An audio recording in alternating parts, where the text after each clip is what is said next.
तो आज के जो विषय लाए उठा लाए कस्टमरी लॉ।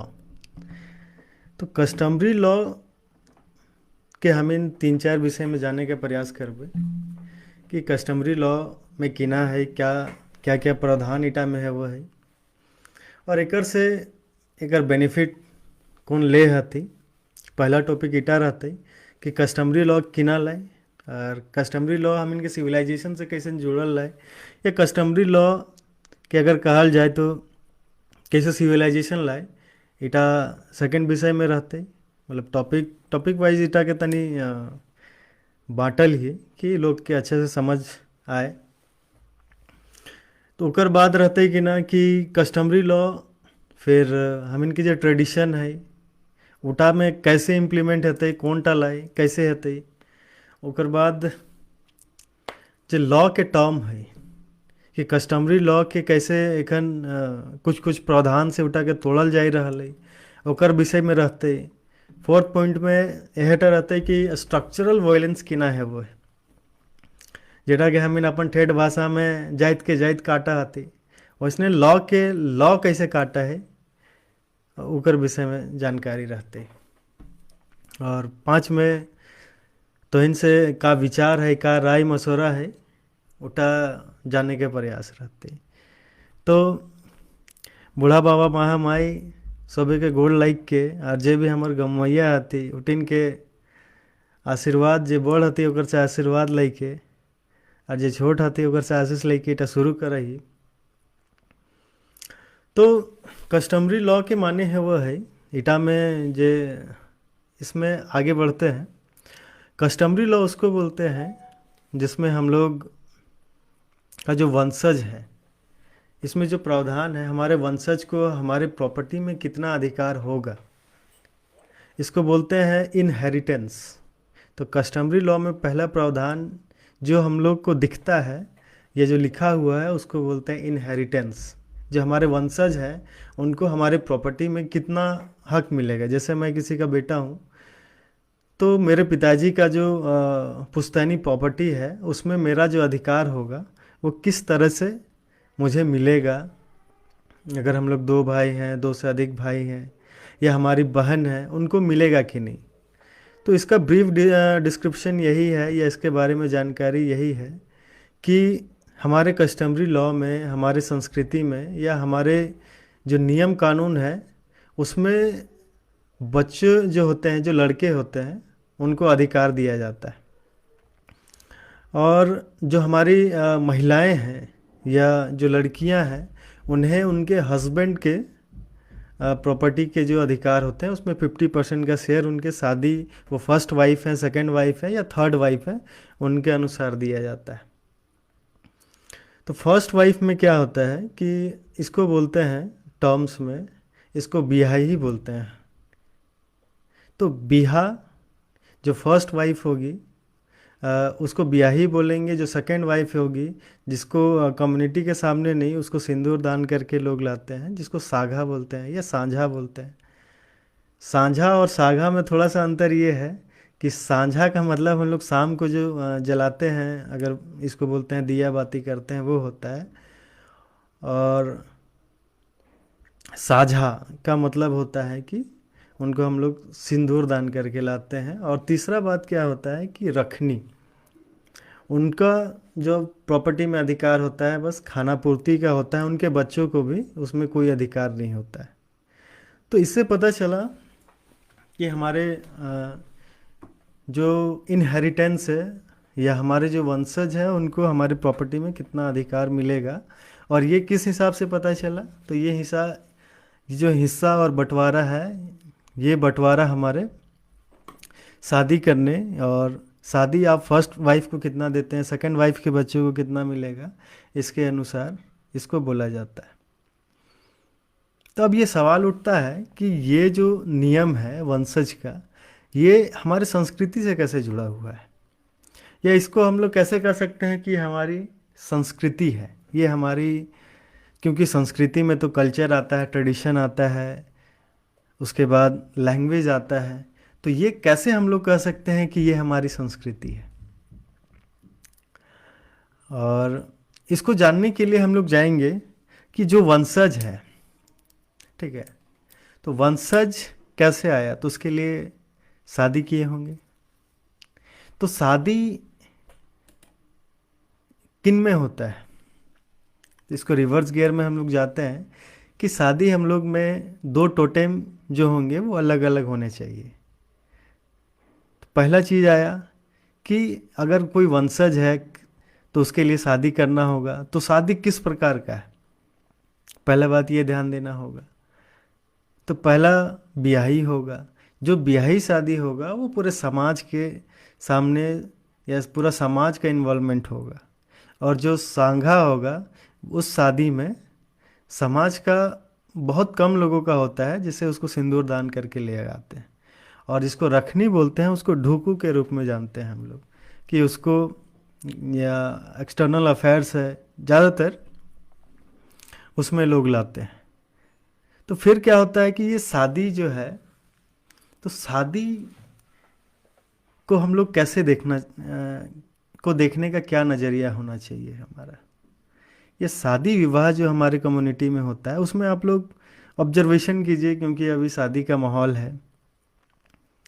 तो शुरू से इसको शुरू करते हैं कि शादी में आप लोग ब्रीफ में देखिए कि एक मंडप है जिसमें खूंटे हैं, क्योंकि 9 खूंटे होंगे।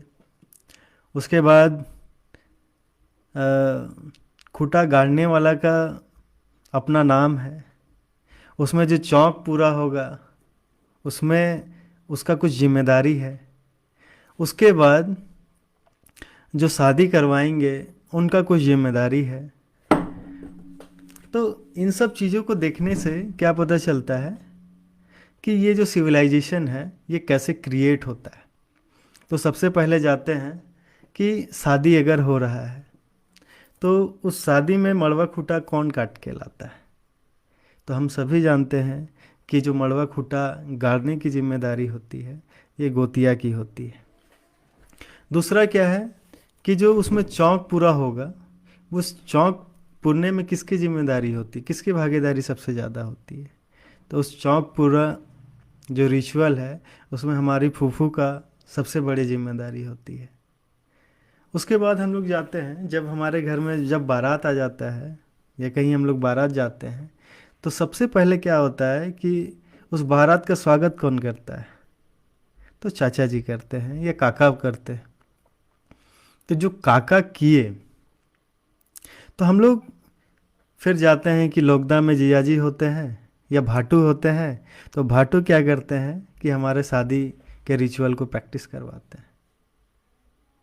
तो इन सभी चीज़ों को हम लोग जब देखते हैं तो उससे पहले क्या होता है, तो उससे पहले जब लगन घुसता है, तो लगन घुसने के टाइम में आप लोग देखेंगे कि एक सजनी सजा हुआ एक डाला होता है जिसको खोलने का अधिकार केवल माँ को होता है। उसके पहले फिर जाएंगे तो अम्ल पीने का कुछ रिचुअल होता है, आम बिहा होता है, महुआ बिहा होता है। तो इससे कुछ पता चलता है। उसके फिर आगे जाएंगे तो जब मड़वा खूंटा जब गाड़ रहे होते हैं उस समय पठियर का बलि होता है, तो उससे कुछ पता चलता है। तो क्या पता चलता है, इन्हीं सब चीज़ों को आज हम अपने विषय में जानेंगे। तो ये कैसे सिविलाइजेशन को फॉर्म करता है, ये देखने का नज़रिया होना चाहिए कि ये सिविलाइजेशन को कैसे क्रिएट करते हैं और एक सिविलाइजेशन को चलने में कैसे अपनी भागीदारी और भूमिका निभाते हैं। तो शुरू करते हैं जब मड़वा खूंटा आता है। तो मड़वा खूंटा में हमारे चाचा जी का या गोतिया का, जो भी हमारे गोतिया हैं उनकी जिम्मेदारी होती है। फिर फूफू का रिचुअल हुआ, आम बिहा का रिचुअल हुआ। उसके बाद क्या है कि आप लोग नोटिस किए होंगे कि मड़वा खूंटा का जो पठियर कटेगा वो केवल कौन खाते हैं, वो सिर्फ गोतिया खाते हैं। तो ये जो मड़वा खूंटा में पठियर की बलि हुई जो गोतिया खाए वो किसके नाम पे हुआ, तो हमारे एंसेस्टर के नाम पे हुआ, हमारे पूर्वजों के नाम पे हुआ। और वो पूर्वज जिनका नाम भी हमारे घरों में गड़ा है, मतलब हमने किसके नाम पे बलि दिया, तो हमारे पूर्वजों के नाम पे। तो सबसे बड़े डिटीज हमारे कौन हुए, जो हमारे जो पूजनीय है सबसे बड़े, वो कौन हुए, तो पहला बात पता चला हमें कि हमने जो पूजा किया वो हमारे पूर्वजों का किया। किसके द्वारा पता किया? तो 3 रिचुअल इसमें देखिए। पहला रिचुअल है पठियर बलि। दूसरा रिचुअल है जब मंडप में बैठते हैं, जो मड़वा खूंटा होता है उसमें बैठते हैं, उससे पहले किसकी परमिशन ली जाती है? और तीसरा देखिए, जब किसी भी बारात में कोई घुसता है तो सबसे पहले गांव घुसने के बाद वो किसकी कहाँ पे जाके वो गोड़ लगता है? तो इससे पता चलता है कि हमारे डिटीज जो है वो नेचुरल डिटीज हैं। या दूसरा ये पता चलता है कि हमारे जो पूर्वज ही हमारे भगवान कह सकते हैं इसको, या हमारे सबसे बड़े पूजनीय जो है हमारे पूर्वज हुए। तो एक बात इससे क्लियर हुआ कि हम लोग किसकी पूजा करते हैं। दूसरी बात पे चलते हैं। दूसरी बात ये है कि एक हम लोग का जो रिचुअल है उसको प्रैक्टिस कराने वाले अलग अलग लोग हैं। वो किस लिए आए हैं? वो शादी में किस लिए आए हैं? तो शादी में आए हैं अपनी जिम्मेदारियों को निभाने के लिए। और वो किस तरह की जिम्मेदारी है, ये जानने योग्य बात है। क्योंकि जितने भी लोग वहाँ पे रिचुअल को प्रैक्टिस कर रहे हैं वो अलग अलग नातेदारी की व्यवस्था में आते हैं। जैसे फूफू का, तो फूफू से हमारा क्या रिलेशन है? तो माँ का रिलेशन है। वो कैसे पता चलता है? तो पता चलता है अम्ल खाने से। तो हम लोग का जो कम्युनिटी है एक दूसरे के साथ कैसे यूनाइटेड है, तो हम लोग एक दूसरे के साथ कैसे जुड़े हुए हैं, इसकी जानकारी हमें कैसे पता चलता है? तो वो रिलेशन से पता चलता है। क्योंकि भाटू लोकदा के रूप में आए, फिर काका जो है समधी जोड़ा रहे हैं। तो इससे पता चलता है कि जब एक सोसाइटी में कुछ लोग रहते हैं तो एक सोसाइटी वहाँ भरपूर हो रहा है। क्योंकि सिविलाइजेशन जो है ग्रुप्स ऑफ पीपल से बनता है, और ग्रुप्स ऑफ पीपल क्या कर रहे हैं कि वहाँ पे एक रिचुअल को प्रैक्टिस कर रहे हैं। उसके बाद आगे चलते हैं। तो इसके बाद देखने की बात यह है कि हम लोग जब रिचुअल को प्रैक्टिस कर रहे होते हैं तो कुछ महिलाएं जो होती हैं वो गीतों का गीत जो गाती हैं। तो उन गीतों से हमें क्या पता चलता है? तो एक इंग्लिश में एक कहावत है सिविलाइजेशन के बारे में या कल्चर के बारे में कि culture is derived bye a language. तो हम लोग देख रहे हैं कि हमारी जो संस्कृति में जितने भी उस विवाह में जितने भी प्रैक्टिस हो रहे हैं वो किस आधार पे हो रहे हैं? तो उस गीतों के आधार पे हो रहा है। और गीत वो किस किस काल में है? तो गीतों को जब आप अच्छे से सुनिएगा तो ये पता चलता है वो गीत किस किस लहजे में है। क्योंकि वहाँ तीनों काल होता है उस गीत में, कि ये कौन करेगा रिचुअल, कैसे करेगा और क्यों किया जा रहा है। तो इससे क्या पता चलता है? इसको बोलते हैं ब्लड रिलेशन। इसको हम लोग कैसे जानेंगे? और किसी भी सिविलाइजेशन का जो फर्स्ट बेस होता है उसको हम लोग कहते हैं, जो सिविलाइजेशन का बेस होता है उसको किनशिप कहते हैं। और या किनशिप टर्मिनोलॉजी को हम लोग देखेंगे। क्योंकि जब वो लोग गीत गा रहे हैं और कुछ लोग वहाँ पे कुछ रिचुअल का प्रैक्टिस कर रहे हैं, तो आप नोटिस किए होंगे कि कुछ लोग जो ब्राइड ग्रूम होता है, या इसको हल्दी लगाने वाला रिचुअल से समझिए। जब हल्दी चढ़ाते हैं तो कुछ लोग अलग तरीके से, जो माँ पिताजी या फूफू का रिलेशन में होते हैं वो लोग हल्दी अलग लहजे से लगाते हैं। जो भैंसुर लगेंगे वो अलग से होता है। जो बड़े हैं या जिसका टच का रिलेशन नहीं बनेगा तो उस वो लोग अलग तरीके से उस रिचुअल को प्रैक्टिस करते हैं। तो लाइव एग्जांपल में हम देते हैं कि एक शादी में मैं बैठा हुआ था, तो वहाँ पे मैंने देखा कि अलग अलग रिलेशन में इस तरह का चूमते हैं, इस तरह से चूमते हैं। तो ये चूमने का स्टाइल से पता चलता है कि आपका उससे क्या रिलेशन है।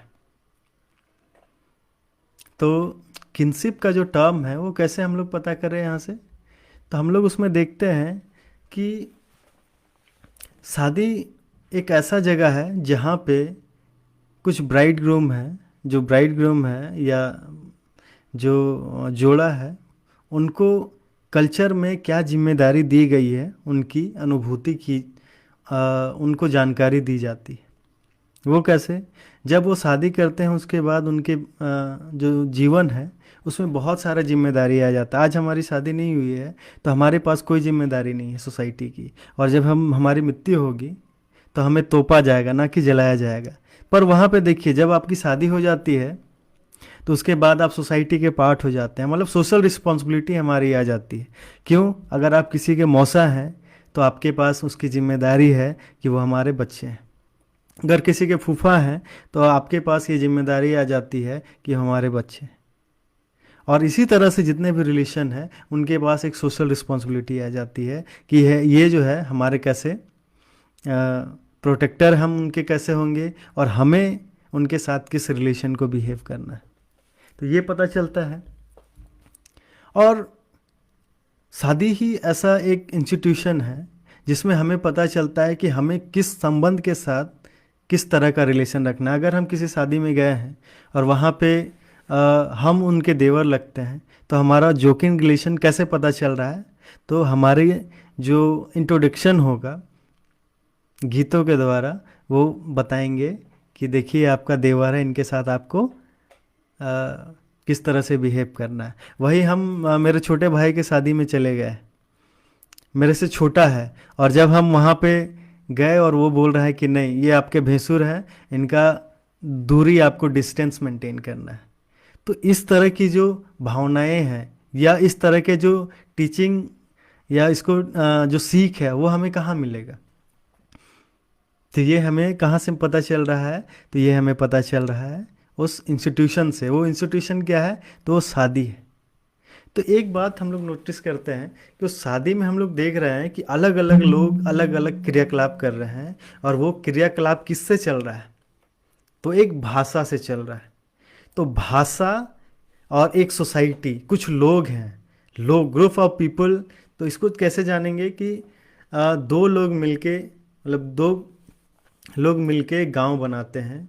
तो गांव में जब ग्रुप्स ऑफ पीपल हो जाता है तो गांव का फॉर्मेशन होता है। जब गांव का समूह होता है तो ब्लॉक बनता है, और ब्लॉकों का समूह जब होता है तो वो जिला बनता है। जिलों का जब समूह होता है तो एक राज्य का फॉर्मेशन होता है। तो इस तरह से हम लोग जानते हैं कि कुछ लोग रिचुअल कर रहे हैं और एक भाषा के जरिए कर रहे हैं। वो भाषा क्या है? तो वो भाषा हमारी कुड़माली भाषा है।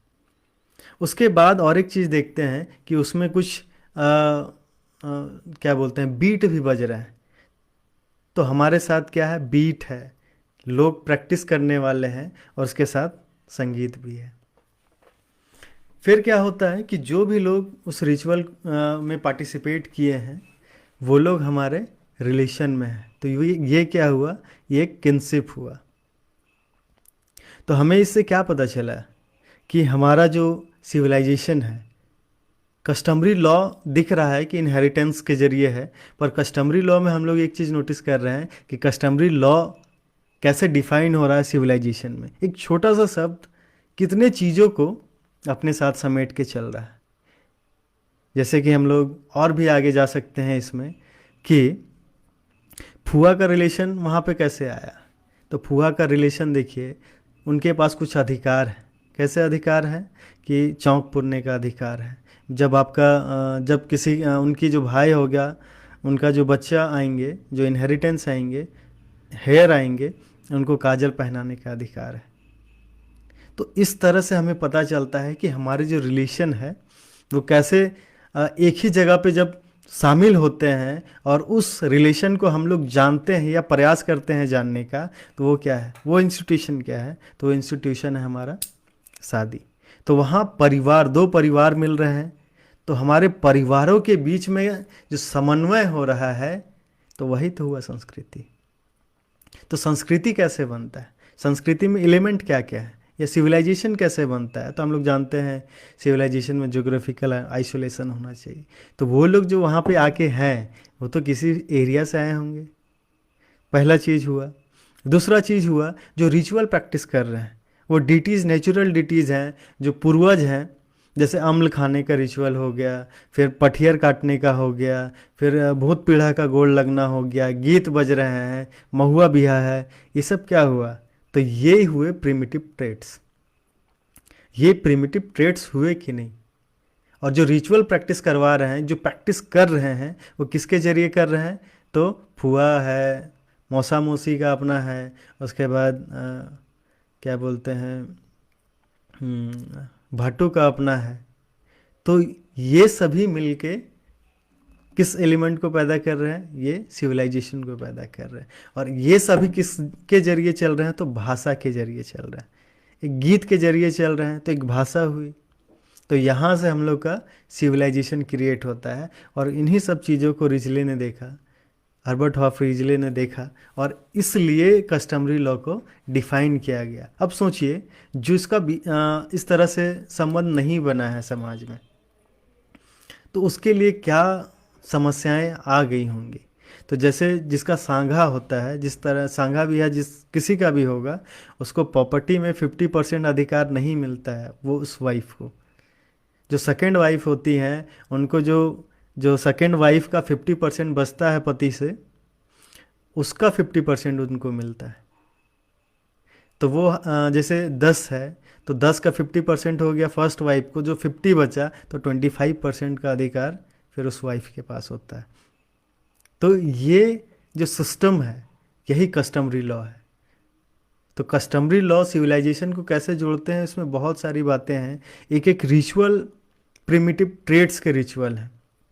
जैसे इसको और पीछे जाएंगे कि जो समधी मिलाते हैं, जो समधी मिल रहा है, तो वो कौन मिल रहा है? वो काका मिल रहा है। पिताजी और माँ का तो कुछ वहाँ पे कंट्रीब्यूशन ही नहीं है।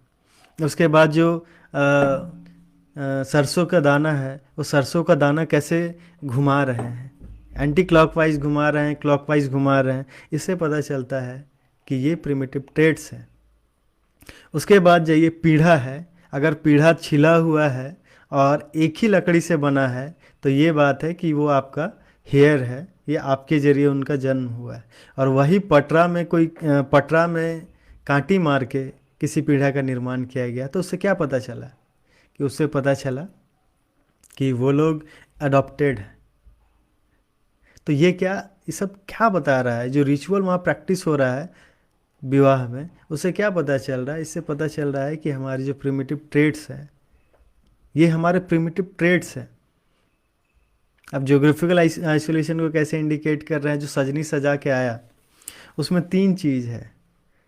मूसा लता का भेड़ारी है, मूसा लता का माटी है, छगरी का भेड़ारी है, मतलब बकरी का भेड़ारी है, उसका जो पॉटी बोल सकते हैं, और एकदम जो गढ़ा खेत है, वहाँ की मछली। तो इससे इंडिकेशन क्या मिल रहा है?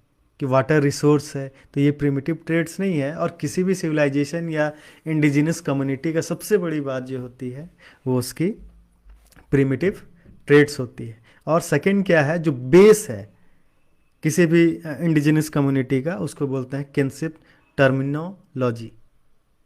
तो बेस कहाँ से पता चला? गीतों के जरिए पता चला कि किनशिप क्या है। क्यों? क्योंकि कौन सा रिचुअल कौन पर्सन कर रहा है, उसका रिलेशन क्या है उस पर्टिकुलर पर्सन से, इसे पता चला ना। तो बेस ही तो है। तो इसके विषय में सबसे पहली जानकारी जो दिया था, उनका नाम था एल एच मॉर्गन। और उन्होंने इराकस नाम की जनजाति को इसी कंसेप्ट टर्मिनोलॉजी के जरिए खोजा था। अमेरिकन ट्राइब है जिनको सबसे पहले, और यहीं से उन्होंने शुरुआत किया था। इसको कहते हैं वंशावली का जो निर्माण होने लगा, वहाँ से इस चीज़ को वैल्यूएशन दिया गया, और इसी को हम लोग रिसर्च की भाषा में बोलते हैं किनशिप टर्मिनोलॉजी। तो किसी भी संस्कृति का इंडिजिनस कम्युनिटी का बेस होता है, और इसी से हमें पता चलता है कि ये हमारा जो है कस्टमरी लॉ है, वो एक सिविलाइजेशन है। और इसी चीज़ को हमारे जो लॉज है, इसमें इस चीज़ को डिफाइन किया गया। इसके पीछे इतने सारे एलिमेंट जुड़े हुए हैं। अभी बहुत सारे एलिमेंट जो है उनको मैंने नहीं लिया है, क्योंकि 1 घंटे के अंदर सभी पॉइंट्स को डिफाइन करना है।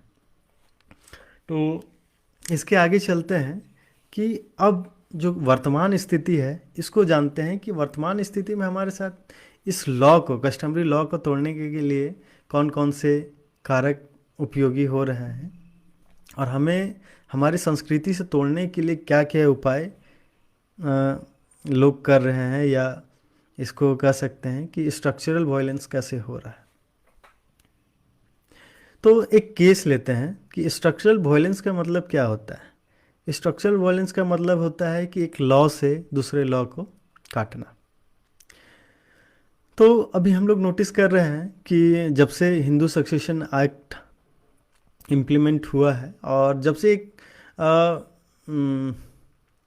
जजमेंट आई है कि महिलाओं को भी जो प्रॉपर्टी है उसमें अधिकार मिलेगा, पिता की प्रॉपर्टी में महिलाओं को अधिकार जब से मिलने की आई है, तो ये किस में प्रिवेल होता है, इसको वर्तमान स्थिति में हम लोग जानते हैं कि ये जो है कस्टमरी लॉ जो है इसको कैसे इफ़ेक्ट करता है, इसमें क्या क्या किस तरह से लोगों को ये उनके हक अधिकार के नाम पे कैसे हमारे जो लॉज हैं उसको तोड़ा जा रहा है, इसको पहले जानेंगे। तो स्ट्रक्चरल वायलेंस हमारे साथ कैसे हो रहा है कि जब आप कोर्ट में जाते हैं तो कोर्ट में जैसे कि अगर हम हैं, मेरे हेयर नहीं हुए, लड़के नहीं हुए और हमारी केवल लड़कियां हैं, तो वो पिताजी की प्रॉपर्टी में हक अधिकार के लिए एक अर्जी डालती हैं और उसमें क्या किए कि अपना जो रिलीजन है वो कस्टमरी लॉ छोड़ के किसी अन्य रिलीजन को लिखे। तो इससे क्या हुआ कि जो उस रिलीजन के अनुसार जो एक्ट होगा वो मेरे में फिर प्रिवेल करने लगेगा। तो अभी रिसेंट घटना लेते हैं, जो अभी कुछ दिन पहले हमारे कम्युनिटी में एक लड़की है जिसने अपने दूसरे समाज के साथ शादी किया। तो इससे क्या पता चला है कि उसके पास अपना अधिकार, संवैधानिक अधिकार था। उसके पास संवैधानिक अधिकार के रूप में फंडामेंटल ड्यूटीज़ थी कि वो 18 साल की हो चुकी थी, उसने शादी कर लिया, उसने अपनी ड्यूटीज़ को निभाया। पर इसके बाद क्या होगा ये सोचने की बात है। जैसे एज ए कम्युनिटी हमारे पास क्या सोशल ड्यूटीज़ थी जो उनके बाद होना चाहिए। जैसे कोई अपने कम्युनिटी को छोड़ के दूसरे कम्युनिटी के साथ शादी किया तो पहला जो काम होता है वो होता है उसका मरखी घाट उठाना। तो मरखी घाट फिर क्यों उठाते हैं?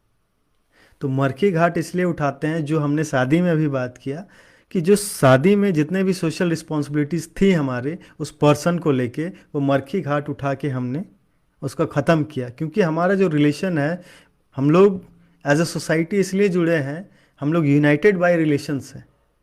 तो हमारे पास जितने भी रिलेशंस हैं, वो जितने भी रिलेशन हैं हमारे माता पिता के साथ, फूफू फूफा, काका काकी के साथ, वो एक सोशल रिस्पॉन्सिबिलिटी है। वो कुछ ना कुछ कहता है, कुछ ना कुछ जिम्मेदारी है। उस जिम्मेदारी को प्रिवेल करना था, उसको पालन करना था, उस पर्सन के वजह से वो टूट गया। तो उसको कैसे तोड़ना है? तो उसका मरखी घाट उठा के। क्योंकि जब तक वो उनकी मृत्यु नहीं होगी तब तक हम लोग कैसे कह सकते हैं कि उस रिलेशन को हम लोग पालन नहीं कर रहे या पालन कर रहे हैं। अब बात है कि उस पर्सन जिसने दूसरे कम्युनिटी के साथ शादी किया, अगर वो लड़की है और उनके पिता के पास बेटे और नहीं है, तो सबसे पहली बात होगा कि वो अपना रिलीजन चेंज करेगी। उसमें रिलीजन में आएगा या हिंदुज़म अगर आता है तो वो उस जो हम लोग का फंडामेंटल ड्यूटीज़ था एज ए कम्युनिटी, उसको हमने पालन नहीं किया, तो वो क्या करेगी? उस पिता का प्रॉपर्टी में अपना अधिकार मांगेगी।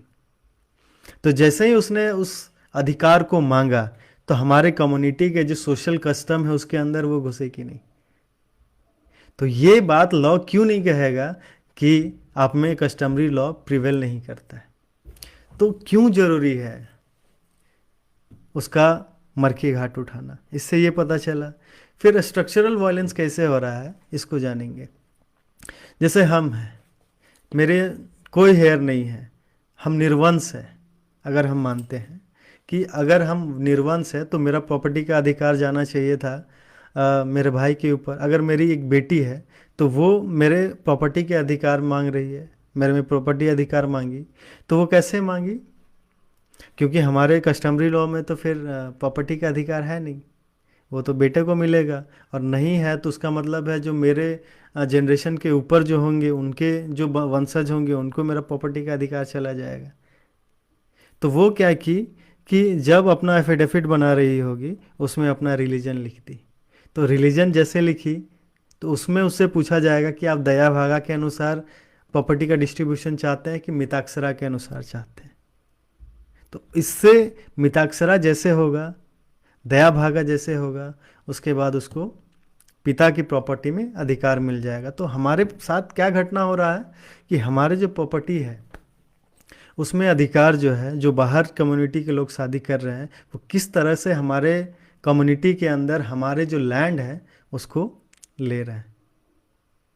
फिर तीसरा में चलते हैं कि हमारे जो कम्युनिटी है उसको क्या क्या प्रोटेक्शन मिला हुआ है लैंड को लेकर। क्योंकि ये लैंड बीच में लाना, इसलिए ज़मीन इसलिए लाना ज़रूरी है क्योंकि ये सारी घटनाएं किस लिए हो रही हैं? क्योंकि सिविलाइजेशन जो है किस लिए हो रही है?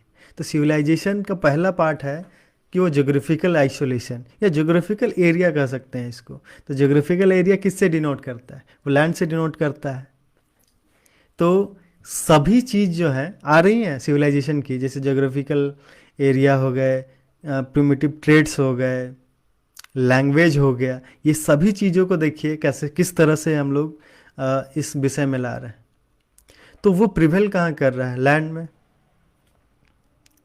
और एक घटना आपको बताते हैं कि जितने भी दुनिया में फाइट हो रही हैं, आप नोटिस करिएगा वो किस लिए हो रहा है? वो लैंड के लिए हो रहा है। आप देखिए हमारा चाइना के साथ विवाद किस विषय पे है? लैंड को लेकर है। हमारे साथ पाकिस्तान के साथ विवाद किस विषय पे है? वो लैंड को लेकर है। हमारा म्यांमार के साथ जो रिलेशंस है वो किस विषय पे ज़्यादा विवादित होता है? वो लैंड को लेकर है। यूक्रेन रशिया किस विषय पे लड़ रहा है? तो सभी चीज़ों के पीछे हम लोग जब देखेंगे तो वो उसके पीछे क्या होता है? वो लैंड होता है। तो ये सबसे बड़ा प्रोटेक्शन हमें किस रूप में मिला है? तो सीएनटी के रूप में मिला है। ये हम अपने प्रॉपर्टी या हमारे जो लैंड है उसको कैसे बचा के रख सकते हैं या कैसे कंजर्व करके रख सकते हैं। और यही लैंड से ही आपका एरिया बनता है, और यही एरिया बन के क्या बन जाता है? ये जोग्राफिकल एरिया या जोग्राफिकल आइसोलेशन। जब आप आइसोलेशन तभी होता है जब दूसरे कम्युनिटी से आप कटे हुए रहते हैं, तो यही चीज़ तब जाके जोग्राफिकल आइसोलेशन हो जाता है। तो जितने भी इंडिजिनस कम्युनिटी के एलिमेंट है, जिसको पिलर्स कह सकते हैं, वो हमारे शब्दों में आ रहे हैं कि नहीं, इसको हम कमेंट में आप लोग ज़रूर बताएं। तो सीएनटी हम लोग को एक प्रोटेक्शन के रूप में मिला कि हम लोग अपने ज़मीनों को कैसे बचा सकते हैं। तो देखिए स्ट्रक्चर वायलेंस कहाँ पे कैसे हो रहा है। जैसे मैं हूँ, मेरा ज़मीन बेचना है, ठीक है। तो ज़मीन बेचने के समय हमारे साथ क्या घटना हो रही है कि उस ज़मीन के बेचने के समय लोग कह रहे हैं कि नहीं, आप अपना जाति छिपा लीजिए, आपको ज़्यादा दाम दे देंगे।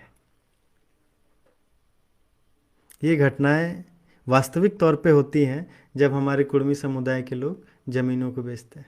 आप अपना जाति छिपा लीजिए, आपको थोड़ा ज़मीन का रेट हाई हो जाएगा। तो ये क्यों हो रहा है? क्योंकि जो लोग ले रहे हैं उनको इस विषय में बहुत अच्छे से जानकारी है कि वो लोग क्यों ऐसा कर रहे हैं। तो वो लोग क्यों कर रहे हैं ऐसा? क्योंकि देखिए सीएनटी में एक प्रावधान है कि ना स्टेट आपके ज़मीन का मालिक है, ना दूसरे कम्युनिटी के लोग आपकी ज़मीन के मालिक हो सकते हैं। तो उस चीज़ को काटने के लिए, उसके लिए हम लोग के पास और एक पावर है लॉ में, जो सीएनटी में मिला है कि अगर किसी ज़मीन को महतो अपना बेचता है या कुर्मी बेचता है तो वो लीज के रूप में बेचता है, और वो अगर उसके इनहेयर बाद में या वंशज उसको बाद में कहते हैं कि आप हमें वापस कर दें, तो बिना किसी कटौती का, बिना किसी पैसा का उनको रिटर्न करना होगा। क्योंकि जितना दिन उनको उस ज़मीन को यूज़ करना था, उन्होंने उस ज़मीन को यूज़ कर लिया। तो जब अपनी जाति को आप छिपाते हैं या अपनी जनजातीय पहचान को आप जब छिपाते हैं और उसमें एज ए रिलीजन आप किसी रिलीजन को लिखते हैं, उसमें हिंदू, मुस्लिम, सिख, जिसको भी आप कह सकते हैं, रिलीजन अगर लिखते हैं तो आपका जो ये रिटर्न करने वाला जो पॉलिसी था वो वहाँ पे ख़त्म हो जाता है। क्योंकि इसी को कहते हैं, लोहा को लोहा लोहा काटता है, लॉ को लॉ काटता है, जात को जात काटता है। तो यहाँ से हमें पता चलता है कि कैसे हमारे लॉ को काटा जा रहा है। और यहाँ से ही पता चलता है जब एक कम्युनिटी का लोग का ज़मीन कोई लड़की बाहर कम्युनिटी के साथ जाकर मांगती है और हमने अपनी सोशल रिस्पॉन्सिबिलिटी का पालन नहीं किया होता है, तो वो उस ज़मीन का जैसे इनहेयर बनती है या प्रॉपर्टी में अधिकार लेती है, तो वहाँ पे हमारा कस्टमरी लॉ टूट जाता है। और हम सभी जानते हैं कि जो जजमेंट एक बार होता है कोर्ट में, वो एक तरह का नियम होता है। तो उसका जो रेफरेंस है, फिर अगले लोग अगर कोई भागेगा तो फिर उस ज़मीन को अपने अधिकार में लेंगे। और इस तरीके से अभी हाल फिलहाल में ही मद्रास हाई कोर्ट का एक जजमेंट आया है कि कस्टमरी लॉ को ख़त्म कर देना चाहिए। तो हमारा जो सोशल प्रोटेक्शन है कस्टमरी लॉ में, वो कैसे ख़त्म हो रहा है, इन सभी चीज़ों को जानने की आवश्यकता है। तो इसके आगे फिर चलते हैं कि कस्टमरी लॉ को हम लोग और कैसे किन रूपों में जान सकते हैं। और इसके लिए एक सवाल भी है, क्योंकि लैंड की बात हो रही है, कस्टमरी लॉ की बात हो रही है, सिविलाइजेशन की बात हो रही है, तो मैं आपसे एक बात जानना चाहता हूँ कि क्या वेस्ट बंगाल में छोटा नागपुर टेनेंसी एक्ट लगता है या नहीं। आप लोग कमेंट जल्दी दीजिए और मैं इसके विषय में बताऊंगा कि छोटा नागपुर टेनेंसी एक्ट, बहुत लोग बोलते हैं कि चार जिला में लगता होगा क्योंकि छोटा नागपुर का पार्ट है। और इसमें देखिए कैसे स्ट्रक्चरल वायलेंस हो रहा है, उस चीज़ को भी मैं आपको इस लाइव के माध्यम से बताऊंगा। तो आगे बढ़ते हैं इसमें कि आपको मैं बहुत जिम्मेदारी के साथ ये बताना चाहता हूँ कि पूरे समूचे वेस्ट बंगाल में ये जो सीएनटी का प्रावधान है ये लगता है, महतो की ज़मीन में लगता है। उस एक्ट का नाम है वेस्ट बंगाल अमेंडमेंट एक्ट। अगर आप चाहेंगे तो इसकी डॉक्यूमेंट है मेरे पास। सीएनटी का नाम बदलकर इसे 1962 में 28 दिसंबर है आसपास 1962 में इसका नामकरण हुआ था, जिसको बोलते हैं वेस्ट बंगाल अमेंडमेंट एक्ट। अगर ये लाइव ख़त्म होने के बाद उसका जो डॉक्यूमेंट है मैं सभी पेजेस में आप लोगों के लिए अपलोड करूंगा, जिसको आप देख सकते हैं। और सीएनटी का ज़मीन, कुर्मी का जो ज़मीन है, वो ये सीएनटी के अंदर प्रोटेक्शन में आता है, वेस्ट बंगाल में भी। तो सबसे बड़ी बात है कि वेस्ट बंगाल में जो ज़मीन का खरीद बिक्री अभी हो रहा है वो किस आधार पे हो रहा है। अगर ये हो रहा है तो लबासना से पढ़ के आने वाले आईएएस और डीएम जो हैं, क्या उनके नज़र में ये बात नहीं आ रही है? क्या लबासना में उन्हें कुछ नहीं पढ़ाया गया है इनके बारे? क्या उन्हें बंगाल का जो वेस्ट बंगाल अमेंडमेंट एक्ट है उसके बारे कभी जानकारी नहीं दी गई? तो एज ए जनरल कम्युनिटी उनकी ज़मीन कैसे बिक्री हो रही है? तो जो मैंने अभी बताया कि स्ट्रक्चरल वायलेंस में, कि जो हमारे जो एफिडेविट में जब वहाँ पे लिखते हैं रिलीजन हिंदू, रिलीजन लिखते हैं मुस्लिम, रिलीजन क्रिश्चियन, उसके बाद नीचे क्या लिखा होता है, सेल्फ डिक्लेरेशन, उसमें लिखते हैं उपरोक्त दिए गए सभी सूचनाएं सही हैं, और हम अपनी हस्ताक्षर जब मारते हैं तो उस जगह में हम लोग ऑटोमेटिक कन्वर्ट हो जाते हैं। और यहाँ से उनके पास पावर आ जाता है कि नहीं, आप कन्वर्टेड हैं, आप में जो लॉ है वो प्रिवेल नहीं करेगा। और जो इस तरह की घटनाएं हो रही हैं, और अब क्या है, सीएनटी का जो प्रावधान है रिटर्न का, जैसे ही आपने वहाँ पे सिग्नेचर किया, एफिडेविट बनाया, वो जो लॉ का जो पावर था वो ख़त्म हो गया। तो वो फिर कैसे कटा? तो कटा कैसे? वो फिर कटा आपका लॉ से, क्योंकि लॉ का कैसे काटा जाता है? लॉ से। तो ये सारी लड़ाई किस लिए हो रही है? तो एक लैंड छोटा सा, हम लोग जान रहे हैं कस्टमरी लॉ में कि ये जो छोटा सा लैंड है, लैंड कैसे एक जोग्राफिकल आइसोलेशन का शक्ल लेता है, जोग्राफिकल एरिया का शक्ल लेता है। और जोग्राफिकल एरिया में जो सोसाइटी है वो कैसे सिविलाइजेशन को क्रिएट करती है। तो ट्रेडिशन वहाँ कैसे आया, कस्टम कैसे आया। मैं ये और एक चीज़ बताना भूल गया कि जो बारात होती है, बारात आते हैं, उसमें पहले नटुआ नाच करते थे। तो क्या क्या नहीं है, सिविलाइजेशन को चलाने के जितने भी एलिमेंट है वो हम लोग कहाँ प्रैक्टिस करते हैं, उस शादी के मड़वा खूटा के अंदर प्रैक्टिस करते हैं। और जिसका शादी नहीं होता है, जो मर जाए तो उसको तोपा जाता है, जिसका शादी होता है उसको जलाया जाता है। तो ये सबसे बड़ा एलिमेंट है। तो यही सब बात है, ये हम लोग का जो सिविलाइजेशन है, कल्चर है, वो किस तरह से आगे बढ़ना चाहिए, कैसे बढ़ना चाहिए, और हमारे साथ किस किस तरह से। क्योंकि आपके पास लैंड नहीं है तो आपके पास कुछ नहीं है, क्योंकि हमारी संस्कृति जो है वो इसके वजह से चलती है। इसलिए हर्बर्ट हॉप रिजले ने एक बहुत बड़ा कदम लिया था, और हमें, और 1865 में इंडियन सक्सेशन एक्ट से हमें बाहर किया गया था। क्यों? हमारे इसी कस्टम की वजह से। और एक चीज़ मैं कहना चाहता हूँ, मैंने बहुत सारे वीडियोस या जब मैं इस विषय में जानना चाह रहा था तो सुनील गुलियार जी के पोस्ट में मैंने बहुत सारी घटनाएं देखी कि लोग कह रहे हैं 1913 का जो लेटर है, गेजेट है, उसको कह रहे हैं कि कस्टमरी लॉ ये तो खाली इनहेरिटेंस का है। ये तो खाली बोल रहे हैं कि ये तो खाली वंशज को डिफाइन करता है, ये वंशज को उसके बाप को प्रॉपर्टी में कितना हक मिलना चाहिए उस चीज़ को केवल डिफाइन करता है। बस इतना ही बोल रहे हैं। पर ये उन लोगों को कौन बताए कि ये जो आ रहे हैं वो किस तरह से आ रहा है। जो खेत में हल चलाते हैं उन्हीं को पता होता है कि पैर में, मतलब हल चलाने टाइम आतर कैसे लिए, लेफ्ट हैंड से लेते हैं कि राइट हैंड से लेते हैं। दूसरा, जो खेत में जो धान की खेती करते हैं उनको पता होता है कि बिहीन करने टाइम कारा किया जाता है कि रोपा रोपने टाइम। तो इन सभी चीज़ों को वो लोग जानेंगे तब तो समझेंगे। तो हम लोग के लोग उनके पीछे एनर्जी अपनी लगाते हैं कि उन्होंने ये बात हमारे कम्युनिटी के बारे में बोली है। एक छोटा सा वर्ड कस्टमरी लॉ कैसे हमारे सिविलाइजेशन को डिफाइन करता है, इस पर बहुत सारी चर्चा हुई है।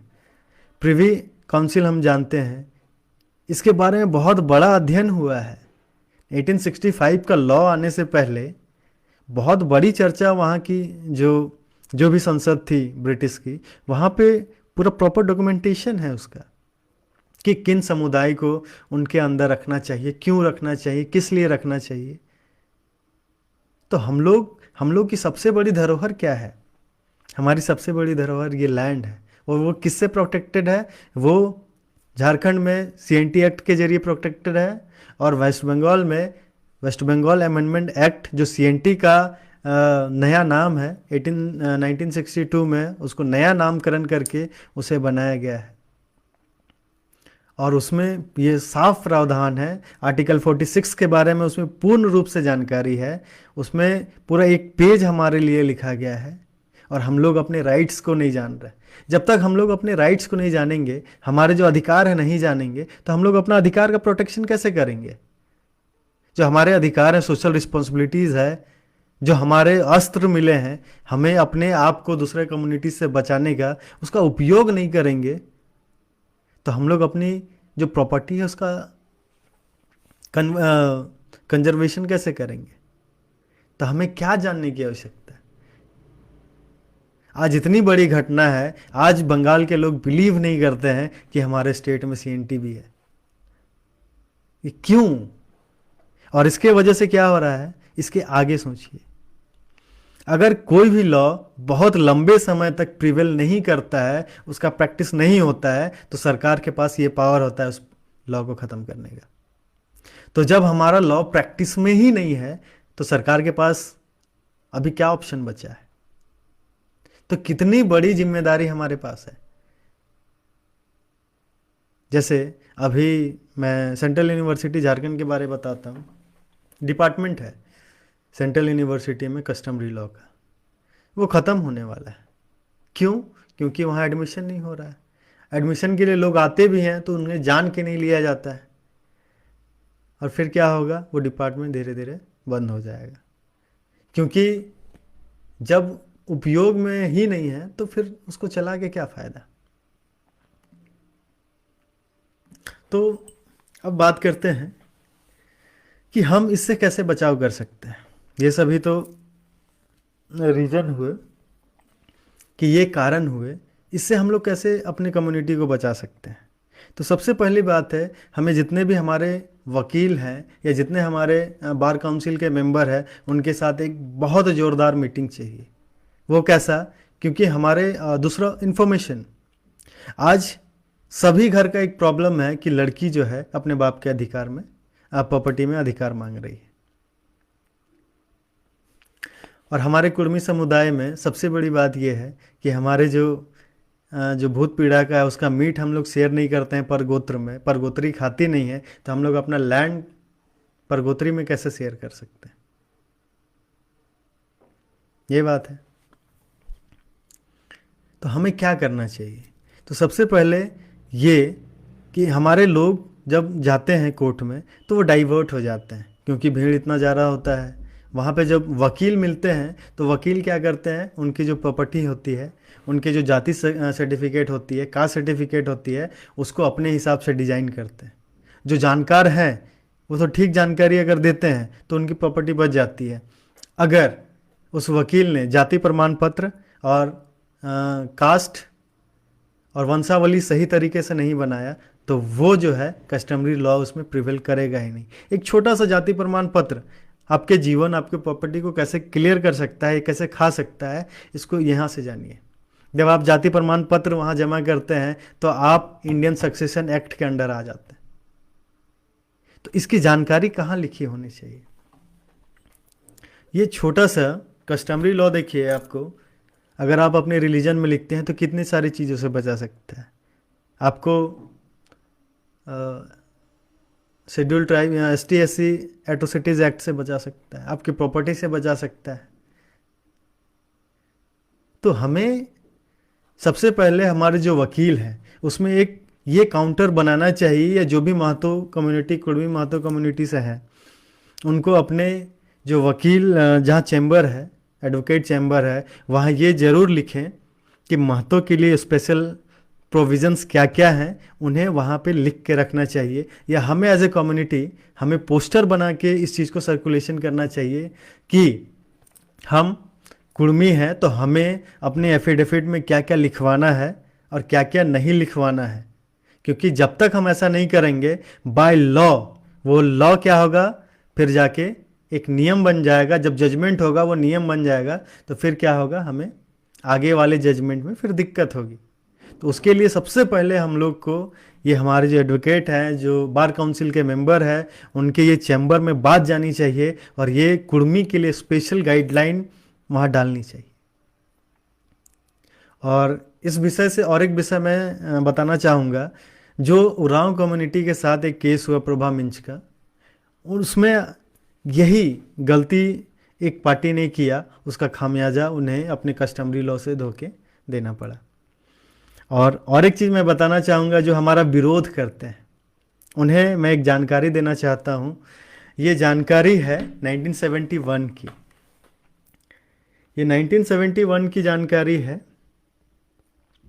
ये पटना हाई कोर्ट का केस है और केस है लगना मांझी एंड जाभा मांझी। लगना मांझी वर्सेस जाभा मंझियाइन का केस है। इसमें क्या हुआ कि संथाल कम्युनिटी के अंदर कस्टमरी लॉ प्रिवेल नहीं कर रहा था, तो उन्होंने किसका रेफरेंस से उस जजमेंट को जीता है, वह है हरकनाथ ओहदार वर्सेस गणपत राय, ईयर 1930, केस नंबर है 713। उसके बाद क्या है 1925 कीर्तिवास महतो वर्सेस बुधन महतानी। तो हम इससे ये जान सकते हैं कि जब उन्हें कस्टमरी लॉ प्रूफ करने की आवश्यकता होती है तो हमारे वो रेफरेंस से केस जीतते हैं और नेक्स्ट टाइम वो विरोध करते हैं हमारा। तो मैं सभी कम्युनिटी से ये कहना चाहता हूँ, ये केवल कुर्मी समुदाय के लिए विशेष वीडियो नहीं है, ये जितने भी ट्राइबल कम्युनिटीज़ हैं उनके लिए विशेष जानकारी है। क्योंकि हमारे कस्टमरी लॉ, हमारे कैसे सिविलाइजेशन है, ये सभी एलिमेंट हमारे शादी में दिखते हैं। पर कुछ ऐसे कम्युनिटीज़ हैं जो हमारा बहुत ज़्यादा विरोध करते हैं सिंहभूम से, पर कटाक्ष करने के लिए हमारे पास बहुत सारे शब्द हैं, पर मैं नहीं करना चाहता, क्योंकि जिस कम्युनिटी में शादी से पहले, जिन जिन कम्युनिटी में शादी से पहले लोग जो माइनर एज की महिलाएं होती हैं माघे पर्व में प्रेग्नेंट हो जाती हैं और शादी बाद में करती हैं, वो सिविलाइजेशन के बारे में कैसे बात कर सकते हैं? क्योंकि आपका सिविलाइजेशन तो अलग है। तो बहुत सारे कम्युनिटीज़ ऐसे हैं। और अभी देखिए ट्राइबल कम्युनिटीज़ में प्री वेडिंग प्रेगनेंसी रेशियो किस किस कम्युनिटी में सबसे ज़्यादा है। तो आप लोग किस तरह का पैट्रियार्कल सोसाइटी है, मैट्रियार्कल है, इंडोगामस है, एक्सोगामस है, इससे पता चलता है। तो मैं एलिगेशन नहीं लगाना चाहता हूँ, क्योंकि हमारे पास बहुत सारे डेटाज हैं जिससे हम उसको प्रूफ कर सकते हैं कि आप लोग में प्रिवेल नहीं करता है, उस कस्टमरी लॉ आप में प्रिवेल नहीं करता है। बहुत सारी चीज़ से पता चल सकता है। पर फिर भी मैं यही कहना चाहता हूँ हमारे कुर्मी बंधुओं से या कुर्मी समुदाय से है, हमें हमारे जो अधिकार मिले हैं उसको कैसे बचाना है, या कैसे हम लोग कैसे छोटा नागपुर की जो धरती है वो दूसरे कम्युनिटीज़ के पास जो बाहरी तत्व आ रहे हैं उससे कैसे बचा सकते हैं, और हम लोग अपने घर का कैसे प्रोटेक्शन कर सकते हैं, इसके बारे में हमको ज़्यादा ध्यान देना चाहिए। क्योंकि जो हमारी लड़ाई है वह हमारे घर की लड़ाई है, हमारे घर को मजबूत करने की है। अगर हम अपने घर में मजबूत नहीं हैं, अपने घर में इस तरह के रिचुअल को प्रैक्टिस नहीं कर पा रहे हैं, और समाज समाज करके जाके जब हम लोग बात करते हैं, दूसरे को हम लोग इंस्ट्रक्शन देते हैं, और वही हमारी मौसी नहीं मान रही है हमारे रिचुअल को, हमारी फुआ नहीं मान रही है, हमारे जितने भी रिलेशन के लोग हैं नहीं मान रहे हैं, तो अगर हम अपने अपने जो हैं, जो हमारे प्रति जिम्मेदार हैं, उनको हम समझाने की कैपेबिलिटीज़ नहीं रखते हैं, तो फिर हमें समाज में बोलने की आवश्यकता नहीं। क्योंकि ये जो लड़ाई है ये हमारे घर की है। तो हमें अपने जो राइट हैं उसको कैसे प्रिजर्व करना है, कैसे कंजर्व करना है, इसके बारे में जानना चाहिए। और हमें जो सजेशंस हैं, आप इस विषय को आज इतना ही रखते हैं क्योंकि 5 मिनट बाकी है। तो थोड़ा सा हमारे जो आज का लाइव है उसके विषय में मैं बताना चाहूँगा कुड़माली टॉक शो के बारे में। कुड़माली टॉक शो एक ऐसा विषय है या ऐसा माध्यम है जिसमें हम जितने भी कम्युनिटीज़ के लोग हैं, जो उनकी बातें हैं वो कम्युनिटी के साथ शेयर करना चाहते हैं, पर रीच नहीं होने की वजह से वो अपनी बातों को कम्युनिटी के बीच में नहीं ला पाते हैं। तो उनको एक प्लेटफॉर्म देना जो अपनी बातों को रख सकें, जिससे उन्हें थोड़ा इंकरेजमेंट मिले, उन्हें थोड़ा प्रमोशन मिले, जिससे लोगों से जब डील करते हैं तो उनको एक अच्छा अनुभूति होना चाहिए कि हाँ मेरी जो बातें हैं उनको सपोर्ट करने वाले कुछ अच्छे लोग हैं। तो कैसे पता चलेगा?